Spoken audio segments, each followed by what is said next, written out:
Welcome to the Solid Verbal. The Solid Verbal. Come after me! I'm a man! I'm 40! I've heard so many players say, well, I want to be happy. You want to be happy for a day? Eat a steak. It's that woo-woo! And now, Dan and Ty.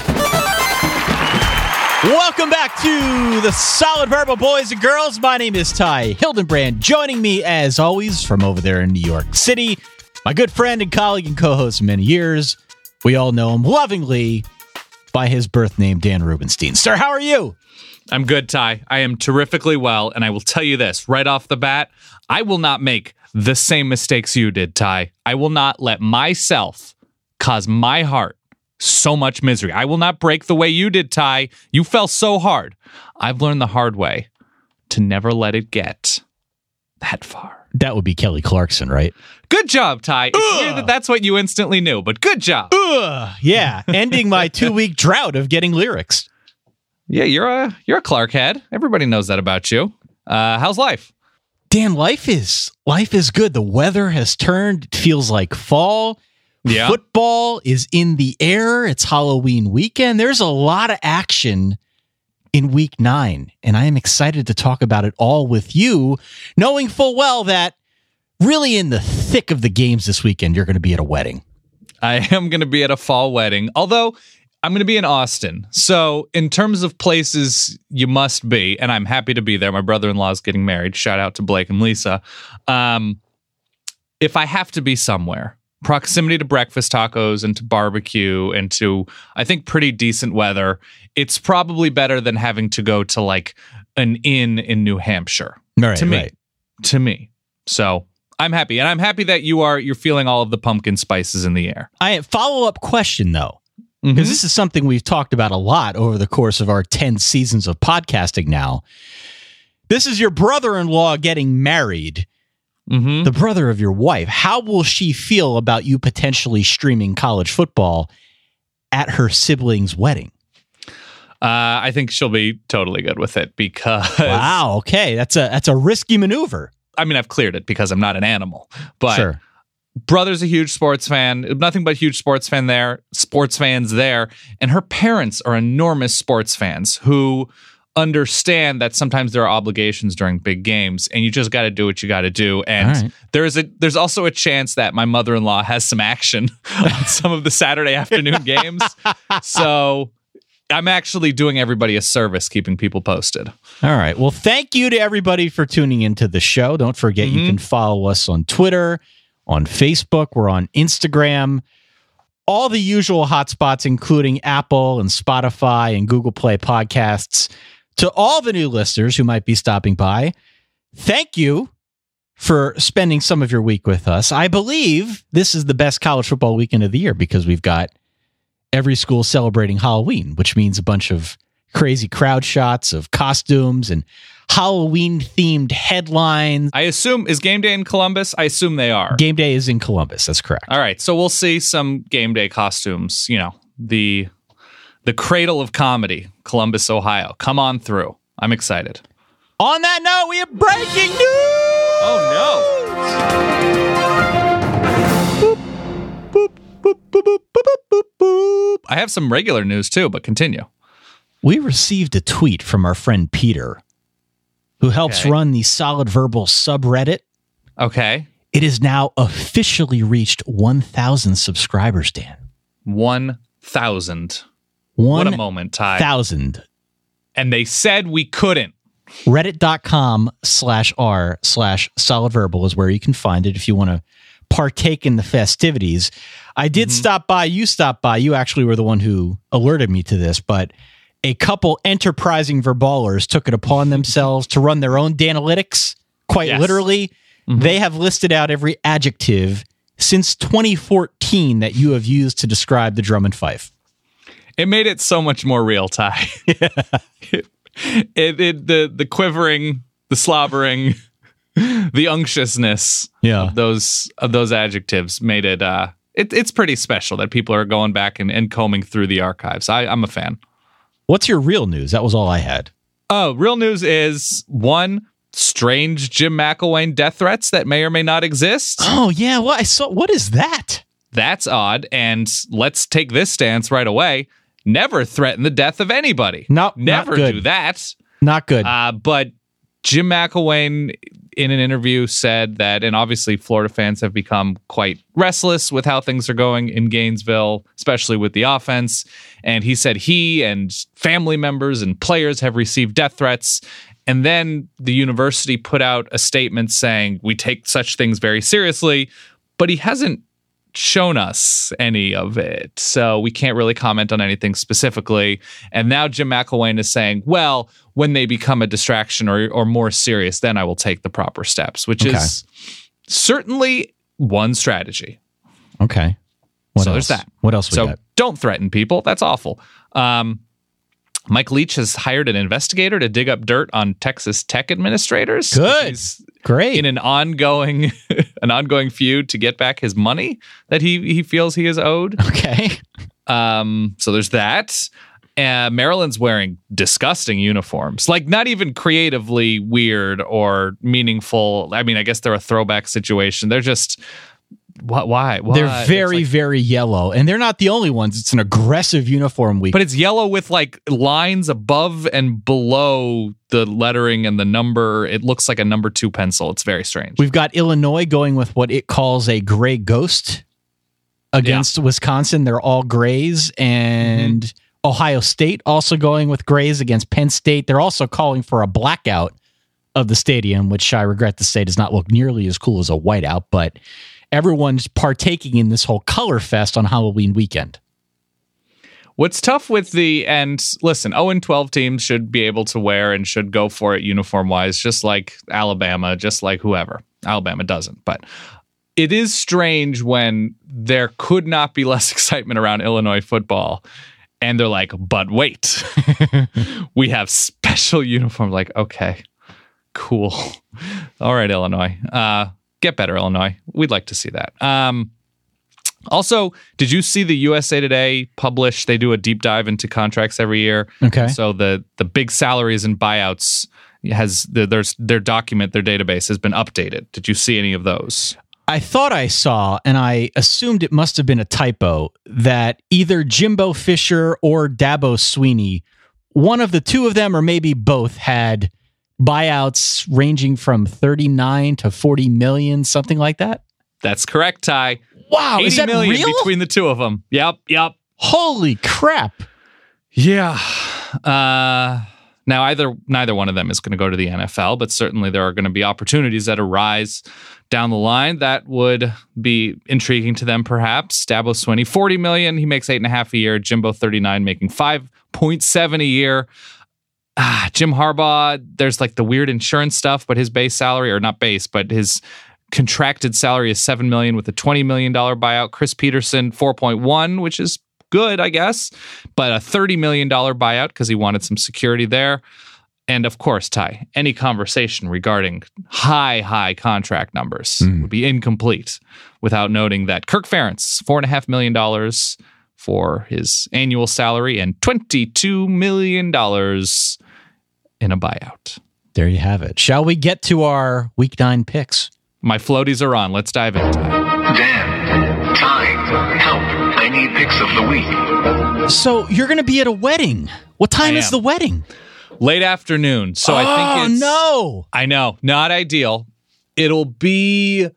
I think festivities kick off at 4:30 Central, and the huge non-window of opportunity games, so closed blinds, whatever window with all sorts of great games is 3:30 Eastern, so 2:30 Central. Yeah, so, I was going to say, the window of opportunity isn't when you're going to be at the wedding. No. That's the worst time. Between 3:30 and 7:30 Eastern time, I think, is really the hot spot for games. I got a handful of really big ones, most of which we're going to get into here. Mm-hmm. A middle finger to me in that both Notre Dame and Penn State are going off at the same time like they did a week ago. What's your watch plan? I haven't figured that out yet. I haven't figured out which game's going on the big screen, which game's going on the iPad or a streaming device, but suffice to say, I'm going to need a couple of them because those aren't the only two games going off at 3:30. True. Absolutely. Yeah, you can practice for your Laura Quinn when the playoff features Notre Dame and Penn State squaring off. It's good practice. I say go out to a sports bar around 5 p.m. at halftime. Get a table. Okay. Get some drinks. Watch the second half wherever you're at. And then, see where the night takes you. Depending on the result of the game, stay out, revel. Make friends. Stay out, drink away your sorrows, whatever it takes. But 5 o'clock, I think if you get out, go somewhere nearby, get a table at the bar, get some drinks, enjoy your evening. That's my window of opportunity, I would say. Basically, if we're being honest here, any time that isn't between 3:30 and 7:30 p.m. Eastern time. So that's basically your change of scenery window. That's right. That exactly. is your time to get some Cajun tots window. Exactly. Okay. I can live with that. Saturday at high noon on ABC, we've got Oklahoma State on the road at West Virginia. They are a 7.5-point road favorite. Have you looked at the next 4 weeks in the Big 12, Dan? Oh, it's going to be terror. It's wonderful. Oh, it's going to get crazy in the Big 12. We said this, Ty. The Big 12, early on, we said best TV show in college football. Totally. I stand by it. Totally. It's a November to remember, to say the least. Remarkably backloaded is the schedule with really good games. There are going to be some upsets in there. Even if you're not a Big 12 fan, you should probably watch because it's going to be a lot of fun down the stretch. Definitely. Oklahoma State still alive for the conference. They're still on the fringes of a playoff debate. They need to win out. They need to get some help, but suffice to say, it's possible. It's only week 9. They can start building their case now with a good road win against a plucky West Virginia team. I look at this game. I have trouble picking it. I have trouble picking it outright. I have trouble picking it against the spread because there are just a lot of similarities between these two offenses. Defensively, Oklahoma State is demonstrably better, at least on paper. Mm-hmm. I don't know to what degree I can trust that Oklahoma State defense. I feel like we come back to that punchline every year when we talk about Glenn Spencer, and he had a good defense like 5 years ago. And now all of a sudden it's like, is it good? Is it not good? Do we trust the numbers? They're against a good offense. How do you feel? I feel so many feelings, Ty. So this is what we know. Oklahoma State, this is their second straight road game, and it's a considerable distance road game after they go to Texas, come back to Stillwater. Now they go all the way to Morgantown. The Texas game, certainly a narrow, emotional win. They snuck by UT late on the weird interception, which I don't love. I don't love 2 straight road weeks, especially after an not emotional, but a sneak by weird defensive win. Certainly there's a slight body blow theory with how good Texas defense has been playing. But Oklahoma State, their defense came to play as well. The offense of the Cowboys still great, particularly through the air. The running game has been pretty inconsistent. Defensively, I think they've been fine. I don't think they've been wonderful, but they've been fine. The big thing to me, Oklahoma State is not particularly a mystery. They play pretty good teams kind of closely, and they blow out teams that are clearly lesser.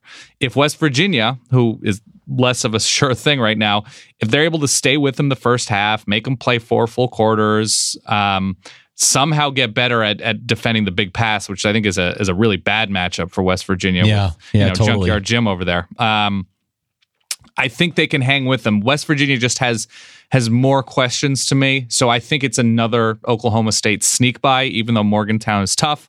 I'm going to take the points. I have Oklahoma State here, 31-28. 31-28. How about this for a prediction? There are going to be a lot of points and yards. It's going to be a shootout in Morgantown. David Sills, Junkyard Jim, they're going to combine for like 5 touchdowns. Whoever has the ball last wins this game. What is my golden rule of shootouts, Dan? Just grab those points. Just snag them. Storm Don't away. even think twice. Yeah, grab the points, take them in a shootout. I think a back and forth fun game if you like points and offense. Oklahoma State wins on the road 42-38, but West Virginia covers 7.5. You like weird number things in the sport, right? You like your rule of 19 or whatever that is, just that you just like that. Yeah, I do. So I picked this game and I said Oklahoma State 31-28. And then I swear to you this is true. I looked at West Virginia's schedule one more time to make that one over. West Virginia has now lost twice, correct? Mm-hmm. To Virginia Tech and to TCU. How many points did those teams score in wins? No fun 31 Whoa. each time. I'm just saying. Wow. I have nothing to say. That's just, it's a weird coincidence. That's all. But it rhymed with 31. That was great. No fun 31. Provocative. Okay. Moving on. Saturday at 3:30 on ABC. TCU, 6.5-point favorite on the road at Iowa State. Dan, how you feeling about this game? Another team, by the way, Ty. And I don't know if we're going to come up with, we don't need to brand everything, but in the way that NC State is able to take advantage when cracks are shown, Iowa State, kind of in that same mold. Maybe like a Utah in the Pac-12, you show a little bit of weakness, Utah's going to find it. They may not win 10 games every year, but they're going to find it. Iowa State is in that mold right now, exposing Oklahoma's defensive struggles, Texas Tech's offensive struggles.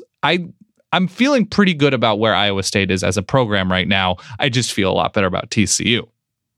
So this game could be interesting, but the specific matchup with how well TCU has stopped the run and themselves been so efficient offensively and getting the ball to so many weapons, and Kenny Hill has been so new. Kenny Hill.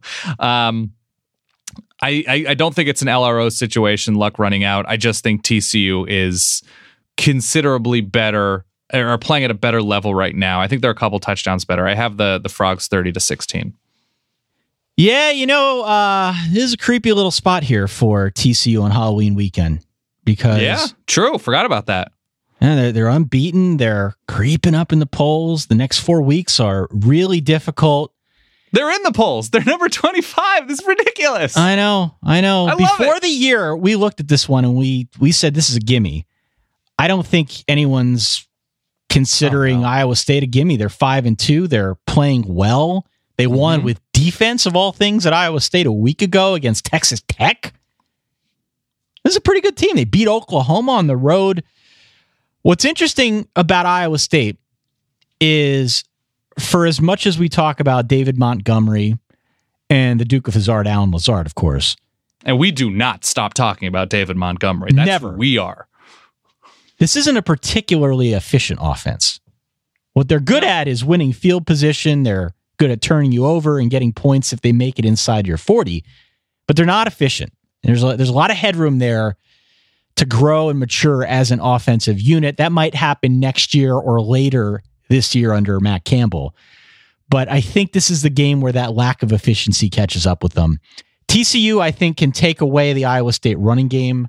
I think they can pressure Kyle Kempt into making some mistakes.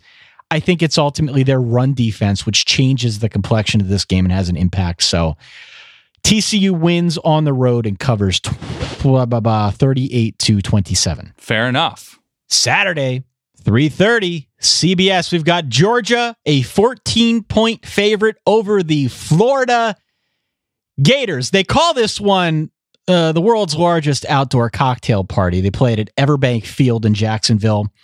I can't remember the last time a line was this big in a rivalry game such as this. Quite honestly, the only reason it's on our list here of headliners is because it is such a historic rivalry that we celebrate and like to talk about each and every season on the Solid Verbal. When you see 14 points, how does that make you feel, Dan? I'm glad you asked, Ty. It makes me feel as if I want to search for a reason why Florida can keep it closer than Me that. too. It's that search. I'm worried about that search because I've been searching ever since Sunday night when we started looking at this slate, and I'm probably going to do something crazy here in a few minutes. But I just I wanted to ask you first to get your feelings and just kind of I don't know, be my sounding board.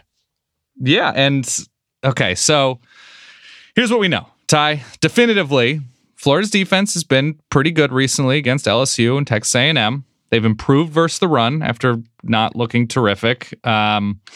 We know that there are too many inconsistency issues on offense, to say the least, but it appears that they're getting Tyree Cleveland back, which seems important because if they're going to hang in this game, it will be because Felipe Franks incrementally keeps getting better, and the Florida offense falls behind the sticks less often, which is what they've been doing.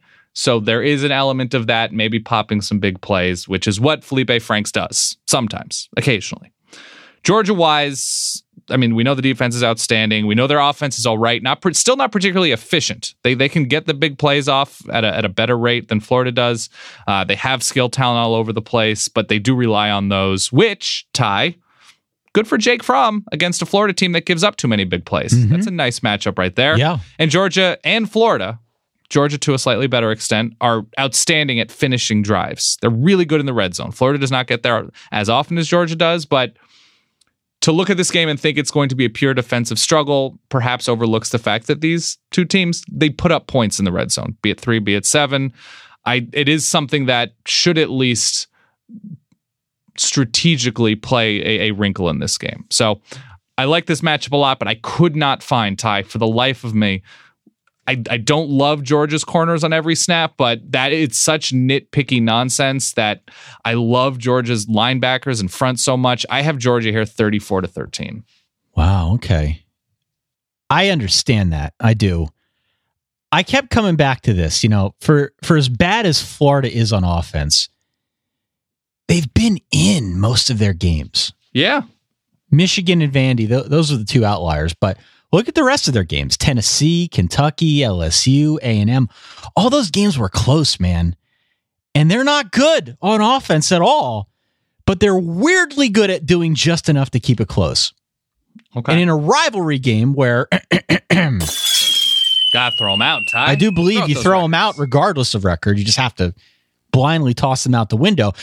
In a game like this, I am intrigued by that matchup because I don't know if Florida can move the ball on Georgia. I have a sneaking suspicion they can't. But I don't know if Georgia can run on Florida because they have improved defensively against the run. What if, humor me, what if Jake Fromm, Jake's superior, whatever you want to call him, what if he is forced to throw the football? Yeah. What if they can't get the kind of effectiveness they're used to on the ground and they need to rely on him? What does that game look like? How does that change the complexion here? I am very tempted to go Florida outright. And I know that that's totally crazy. Wow. But I kept coming back to the fact that Florida is in a rivalry. They've probably been looking forward to this game for a while. They're good at keeping it close enough. Yeah. It would not surprise me if they won, to be honest. I don't think it happens, but I do like them to cover. Lock of the week. And I'm just going to get crazy. I'm going to lock up Florida plus 14 in the world's largest outdoor cocktail party. Big rivalry. Say the word outright, Ty. Say it. I might come back to it. I might get crazy. But for right now, I'm not going to. It's a good point, though. The Jake Fromm factor of him having to win this game over the course of 4 quarters if Florida keeps it close. He, between the Notre Dame game and the Mizzou game, did not throw it more than 15 times in any of those games. In the Mizzou game, which was weirdly close early on, he ended up throwing it 26 times, but he's only thrown it 25 plus times twice, and it was in those 2 games this season. So we really don't know, and that Mizzou game wasn't a game late. We don't know to what degree we can count on Jake Fromm having to go 24 of 37 and come up with a game-winning drive with 2:07 left. The problem with my theory is that Georgia has been ripping off the arms and legs of teams that they've played, with the exception of Notre Dame. So we'll see. I don't know.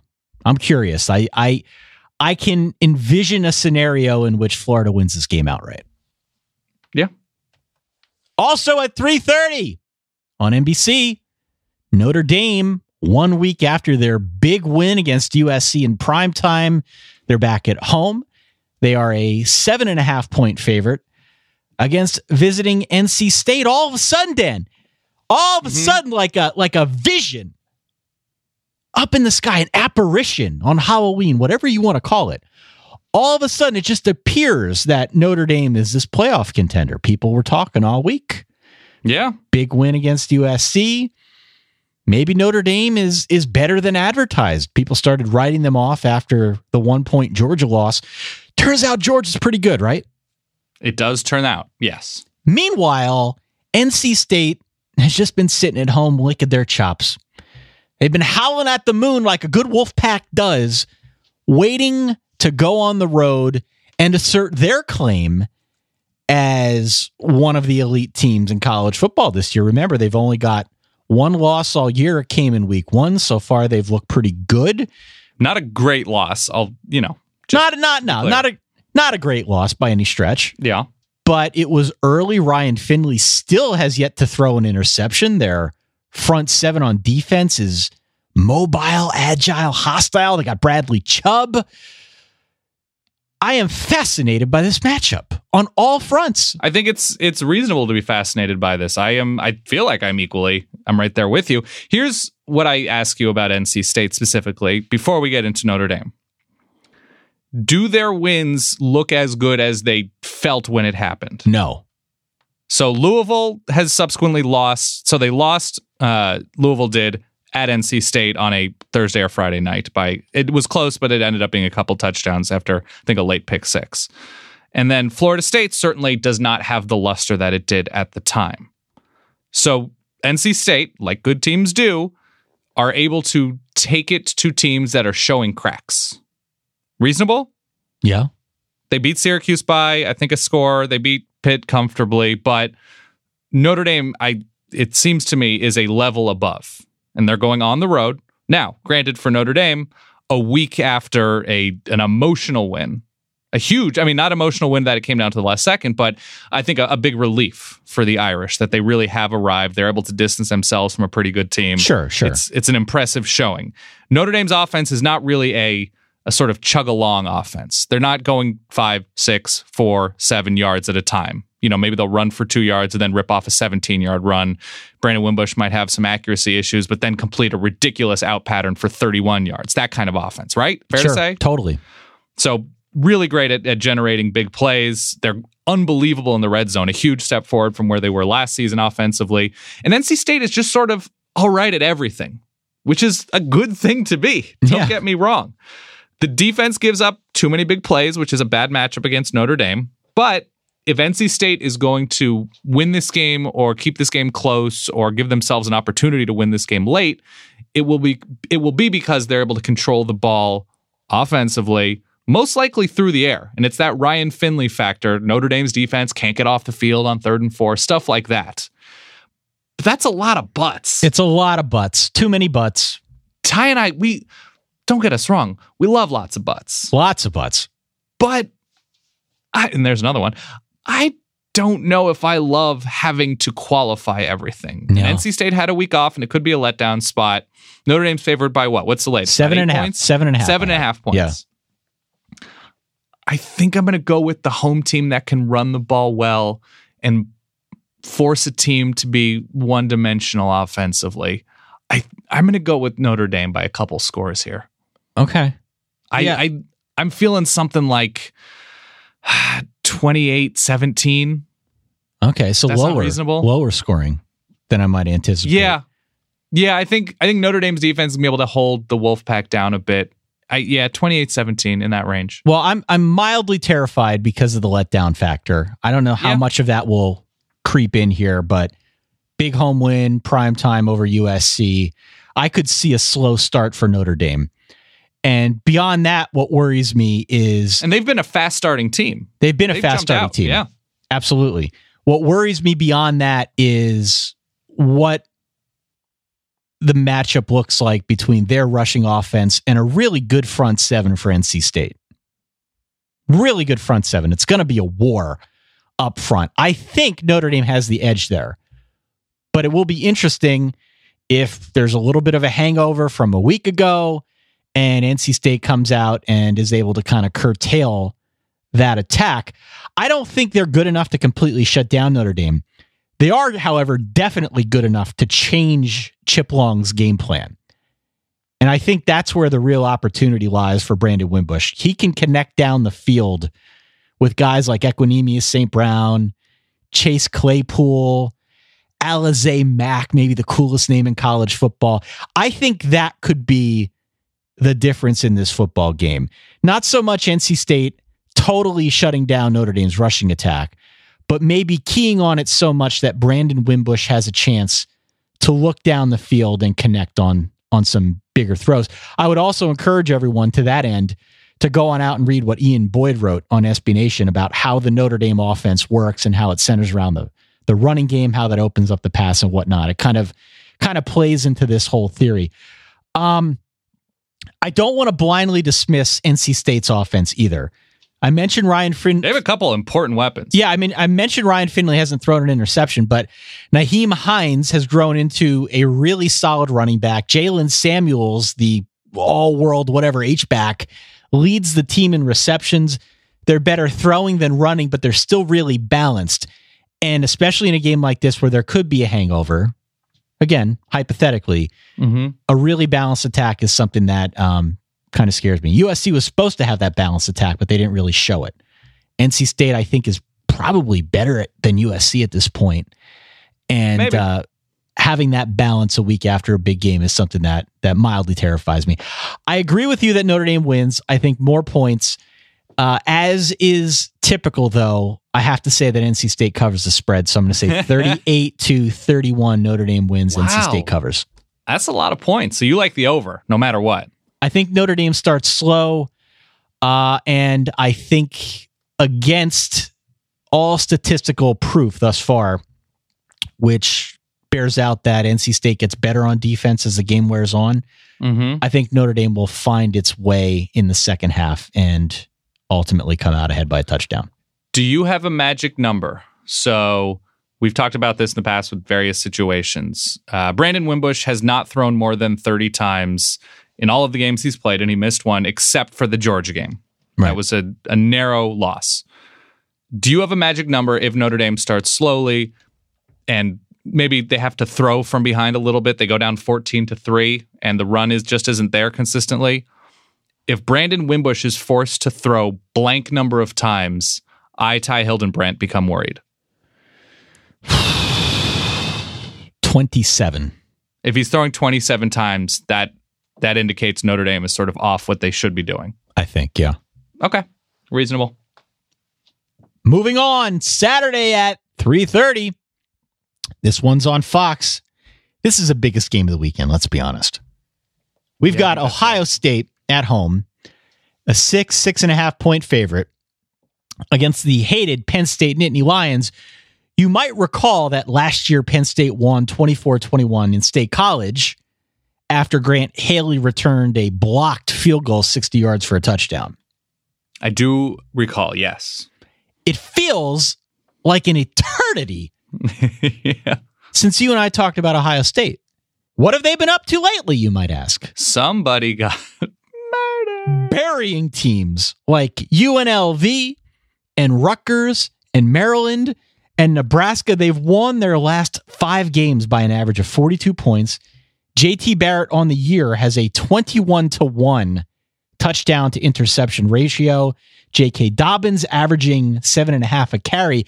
They are very, very good. And not only that, they had a week to prepare for a Penn State team that just made a statement by drilling Michigan. And got a good look at what Penn State was going to do against a big name primetime type opponent. Totally. I would say this.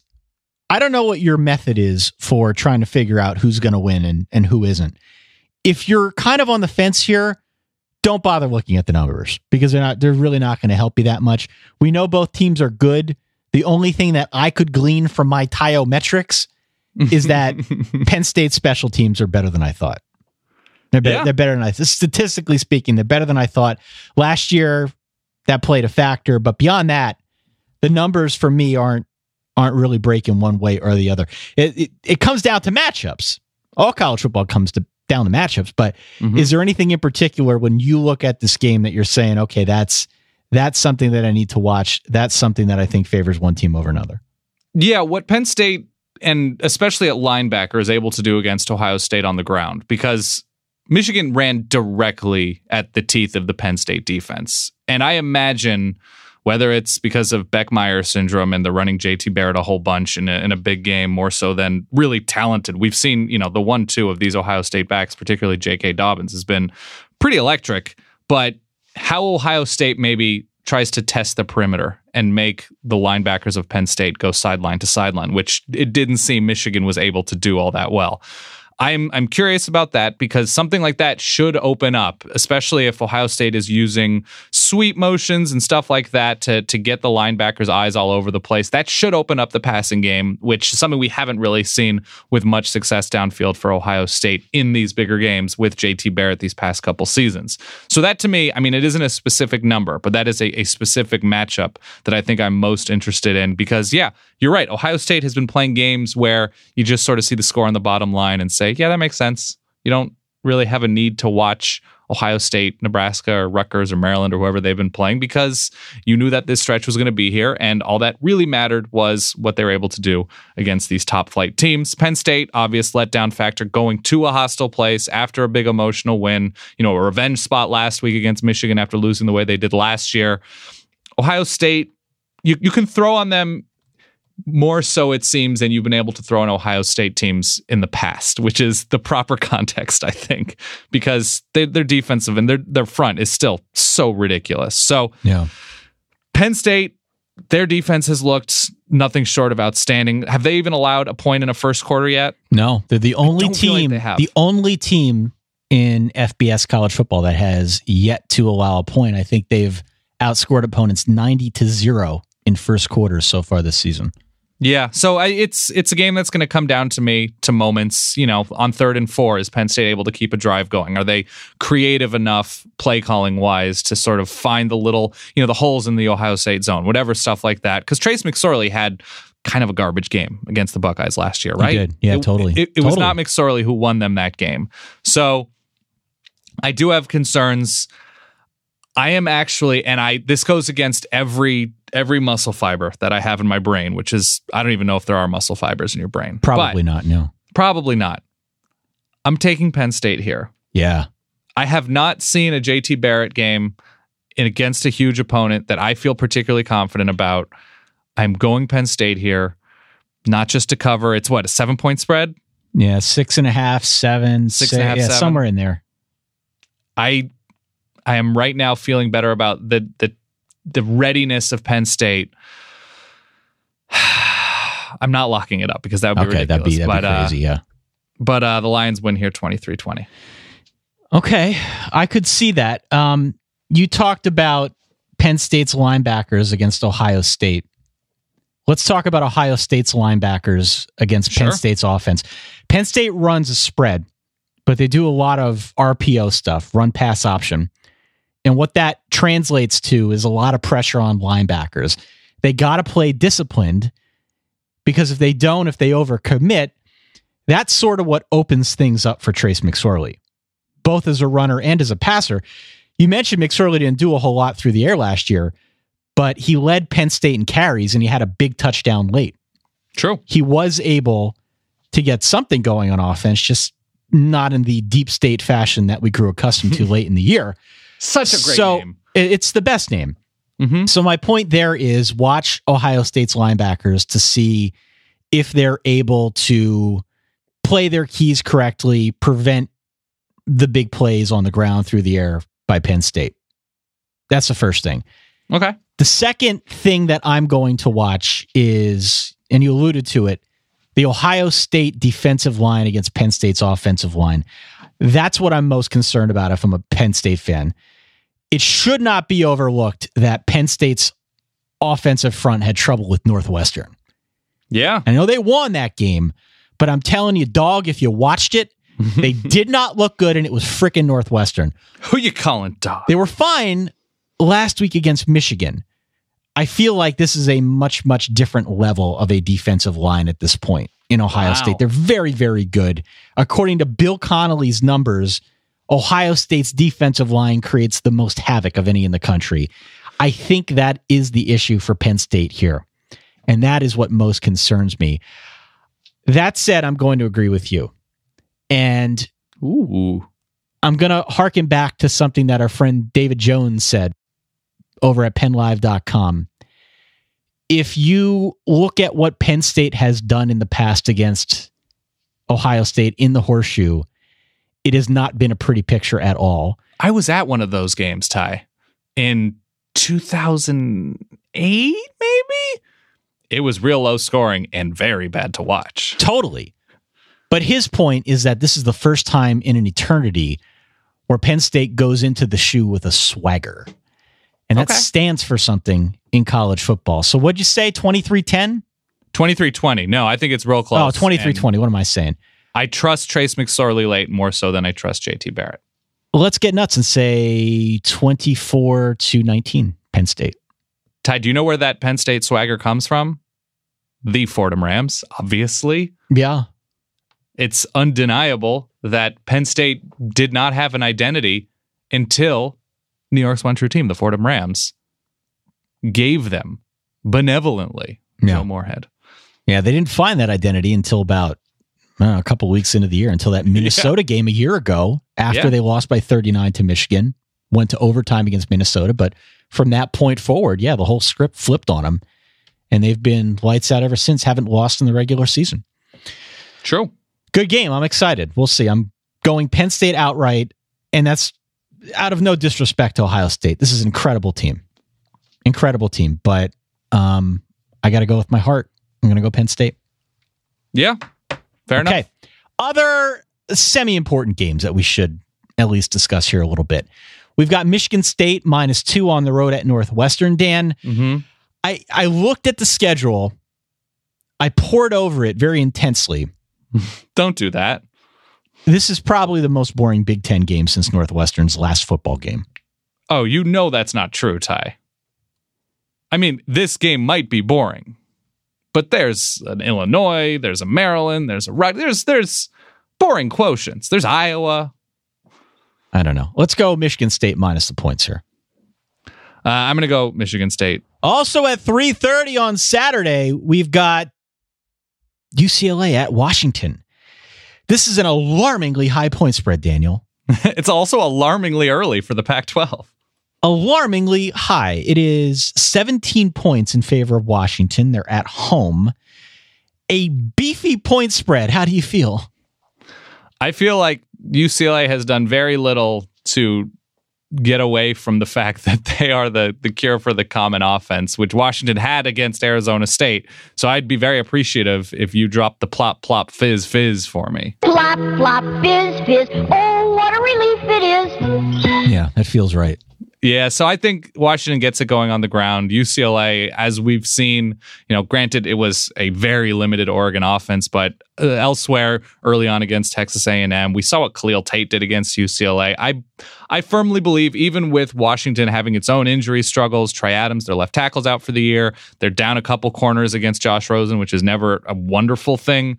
But I think Washington controls this game. UCLA it's just too far to go on defense. So I think Washington gets back on track. Something like, 42-20. All right. I agree. Saturday at 7:15, Mississippi State, a 1-point road favorite at Texas A&M. My question for you, do you doubt Nick Fitzgerald again, Dan? Do you doubt him again? Do you have the audacity to doubt Nick Fitz? Yeah, I mean, what he did against them last year just is enough to make me feel bad. I'm going to go ahead and doubt Nick Fitzgerald this week, actually. Okay. I like Kellen Mond more. I think A&M has too many weapons. They're at home. A low point spread here. I'm not sure this is a close game. I like Texas A&M to win pretty handily at home. I feel like it's going to be pretty close. Texas A&M, though, is in a spot that I always like picking a week off, coming off of a bye week, having a pretty good defense, playing at home as a dog. I think I'm going to go A&M here. And I understand that Mississippi State should be able to move the ball. They have a history of moving the ball against Texas A&M. But I think Kellen Mond with another week to get reps, I'm going to go Texas A&M here by 7-10. Something like, let's call it 34-24. Saturday at 8 p.m., Georgia Tech at Clemson. Clemson, a 14-point favorite. We got Clemson favored by a lot here. I think it's justified. I'm curious to see how they handle the option, but I trust in the Clemson defense more than anything else. So I will lay the points and take Clemson minus 14. Yeah, we don't know who's starting at quarterback. We don't know the situation. Kelly Bryant has been cleared from concussion stuff, but still has a pretty tender ankle, apparently. So if it's Zarek Cooper, that might not be great. Didn't look fully that good against Syracuse, which is worrisome. I'm going to go Clemson here. I think defense, special teams, they should be able to run the ball, even though they're not particularly efficient. I do like Travis Etienne, Tavian Feaster, et cetera, et cetera. I think they're going to be creative enough to win this game. So give me Clemson, but I'm worried about the quarterback situation. Something to monitor. Saturday at 8 p.m., we got Texas Tech, a 20-point underdog at Oklahoma. Dan, I got to bring this up. Oh, look at that sandwich. I'm so hungry. I'm so hungry. Oh, boy. This might not be a true letdown look-ahead sandwich game, but okay. Emotional road win over K-State for Oklahoma. They saw their playoff hopes flash before their eyes. Next week, they got the Bedlam game on the road, nestled in between a pesky little Texas Tech game.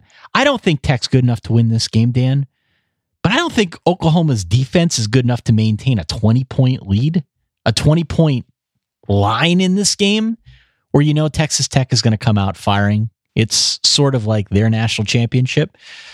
So I'm going to take the points here in a potential shootout. Texas Tech plus the 20. So here's the thing about Oklahoma. I don't think Vegas has really figured out the Sooners. It's like they're 1-5 against the spread recently, which is fine. It's not up to Oklahoma to make spreads, but the inconsistency largely because of defense has been the reason behind that, I'm going to take Tech in the points. It feels a little bit shootouty that Oklahoma, maybe it's a backdoor cover or something like that, but Oklahoma should win by 10-14. So I'm going to say 44-31. Oklahoma gets it done. They don't cover in this game. I'm curious to see what Texas Tech looks like at quarterback. This is a real name, McLean Carter. It is very much a Texas Tech quarterback name. Yeah. Is the backup as of this moment. Nick Shimanek has struggled a bit recently, so will be interesting to see what happens there. But I'm taking OU here just because I don't know if we can fully count on Tech right now. And then the nightcaps in the Pac-12. So-called Pac-12 after dark, if you will. We've got Washington State, 3-point favorite on the road at Arizona. There could be a ton of points in this game. Oh, yeah. Arizona does not bother with defense. They can't be troubled for that. But they've gotten a hell of a lot better since fully committing to West Coast Lamar Jackson, Khalil Tate.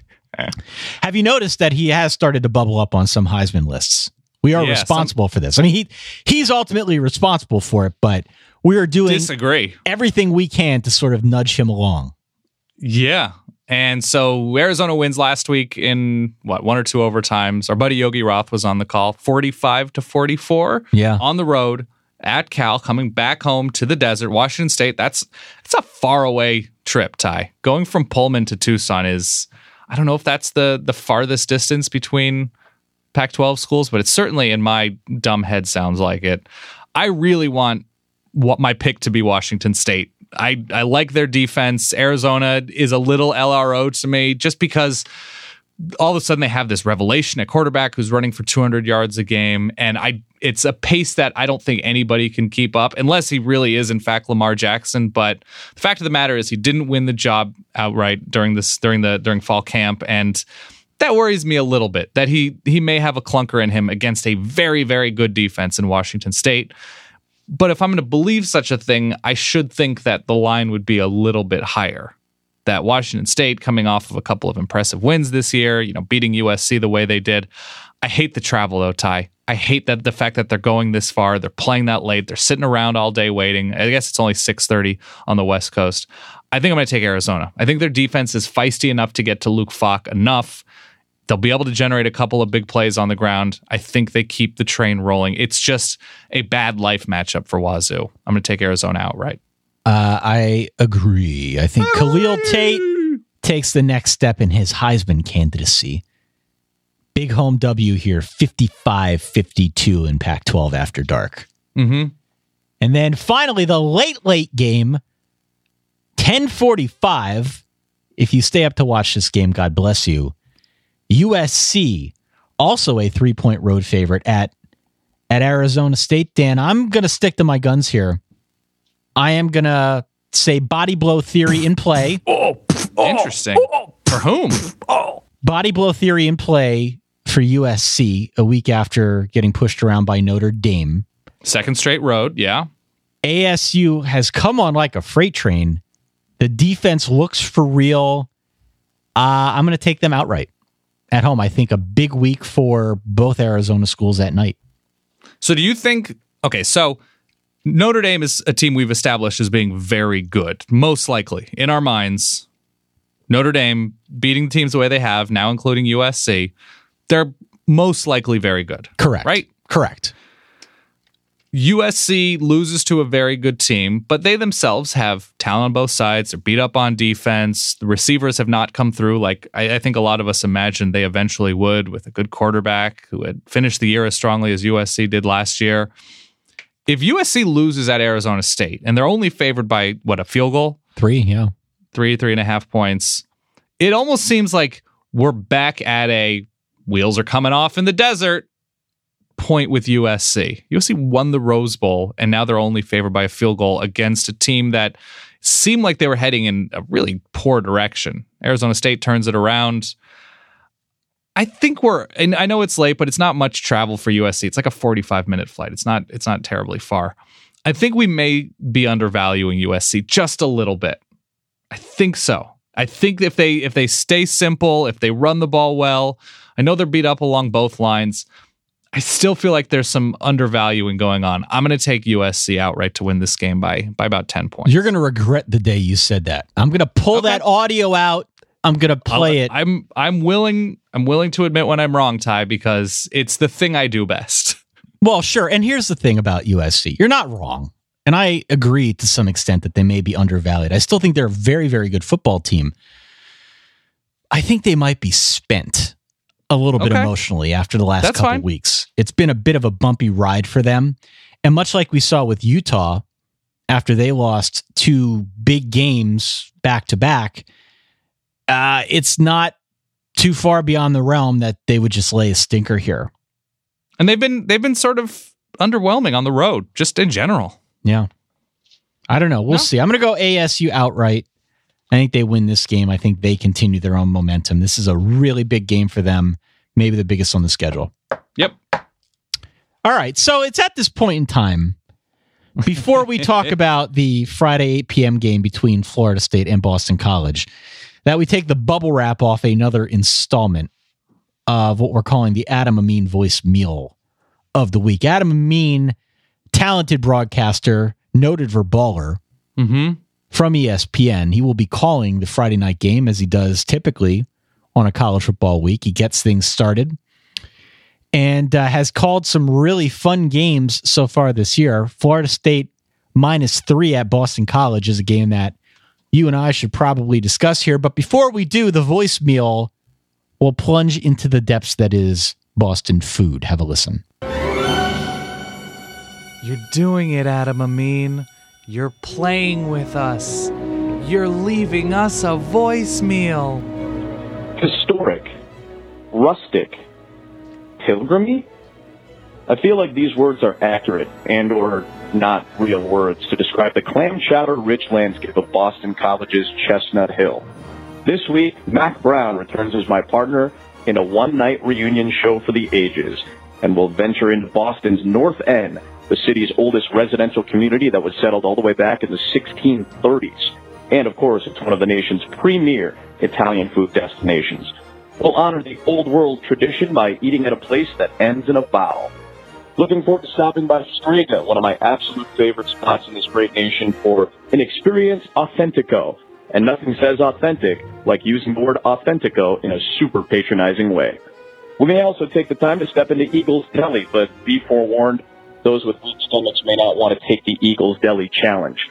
I know I sure as hell don't have the physical capacity for such things. Boston College and Florida State on Friday night. Florida State is favored, but by only 3.5? A couple of 40 burgers in a row dropped by BC, and can Jimbo Fisher right the ship against the Eagles? He's 7-0 against them. This has been your Adam Amin voicemail of the week. Stay solid, friends. Dan, did he say 40 burger? 40 burgers. I've never heard 40 burger before. I've also never heard, was that Hook? Did I catch Hook in the background there? I think that was it was the sweet sounds of Hook. That was what the reference was at the beginning. You're doing it, Peter. Yeah. You're playing with us.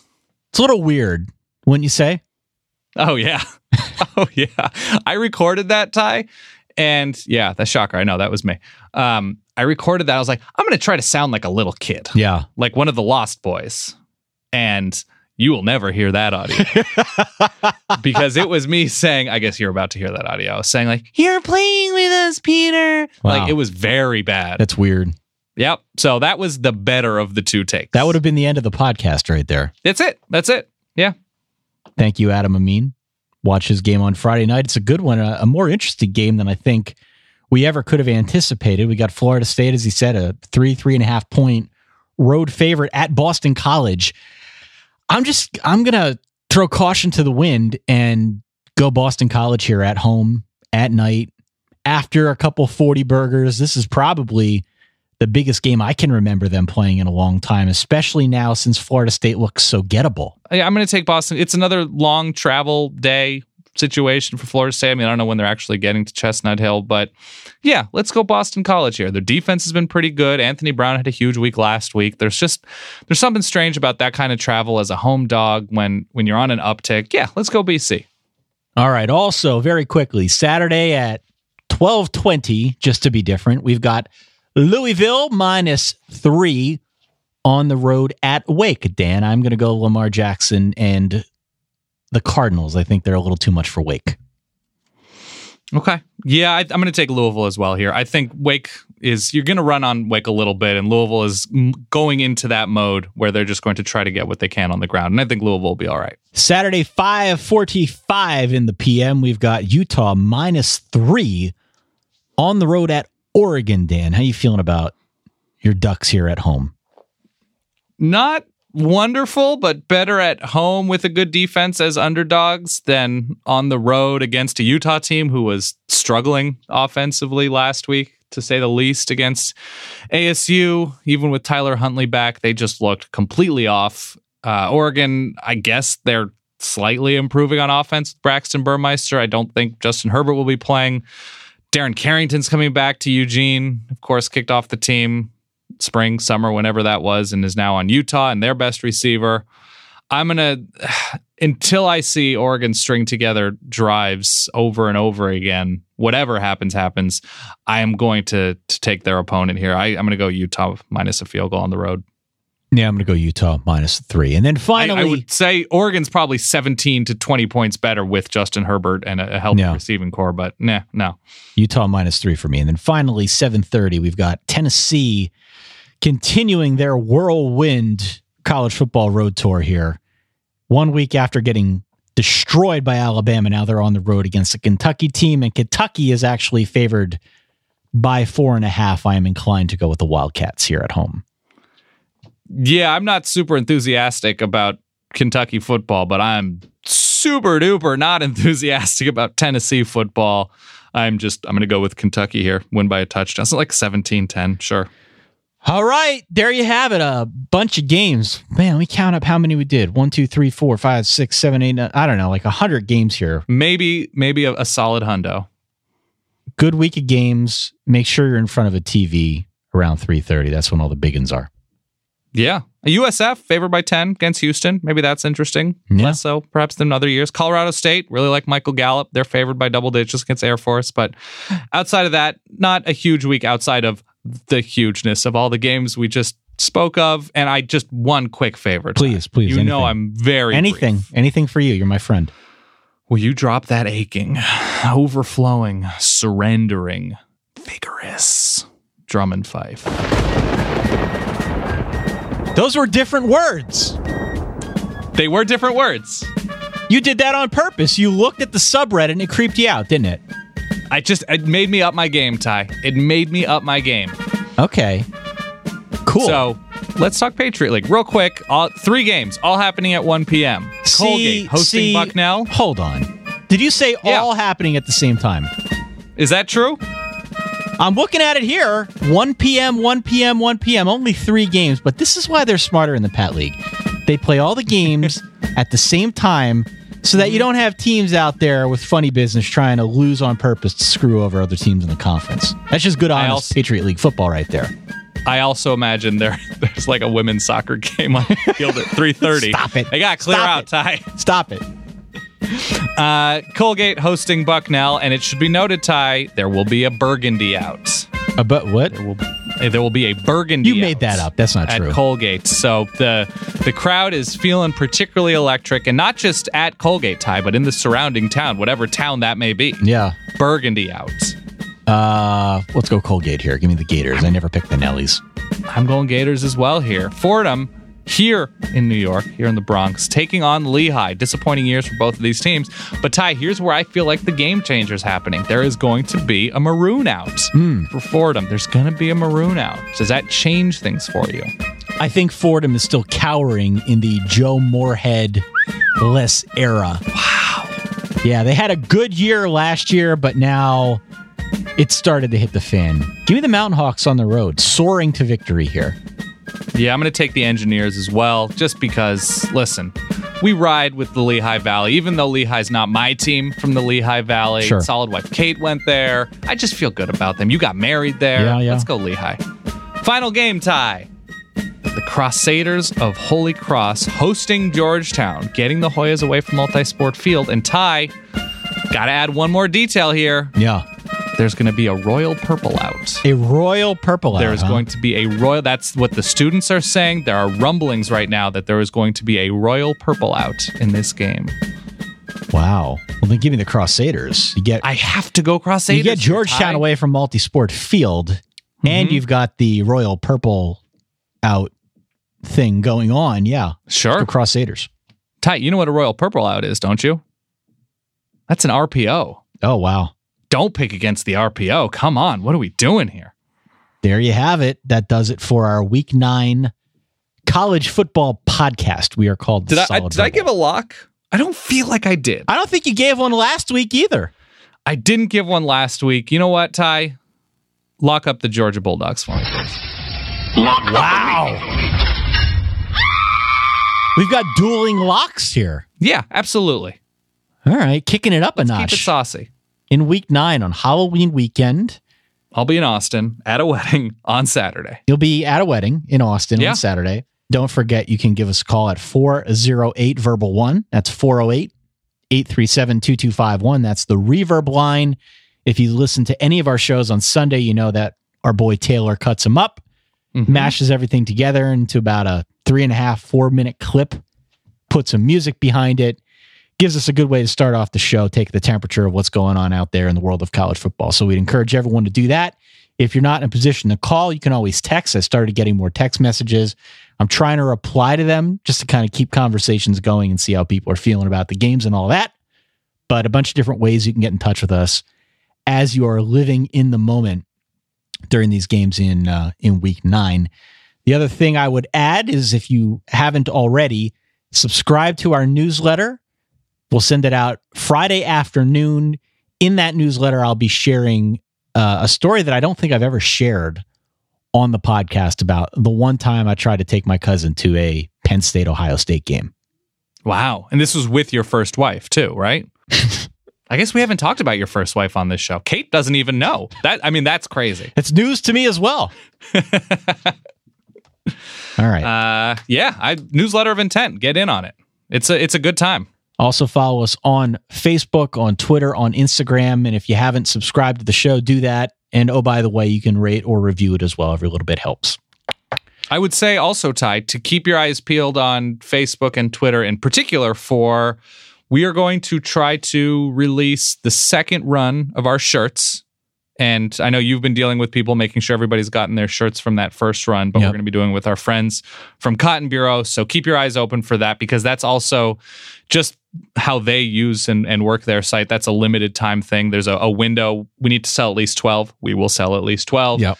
And just pay attention, because it doesn't last forever. And I know next year, Ty, we've talked about, perhaps going back to older designs and just making those available for a window. But this is all we have planned right now. So this is your window to grab one of the new shirts. All right. A lot to pack into like an hour-long show here. We appreciate you hanging with us. Please do enjoy your weekend of games. Send us pictures, send us tweets, send us voice messages and text. All the good stuff. Have fun out there. Enjoy Halloween weekend in college football. Week 9 should be fun. Enjoy your week. Enjoy your weekend. For that guy over there, my name is Ty Hildenbrand. Stay solid. Peace.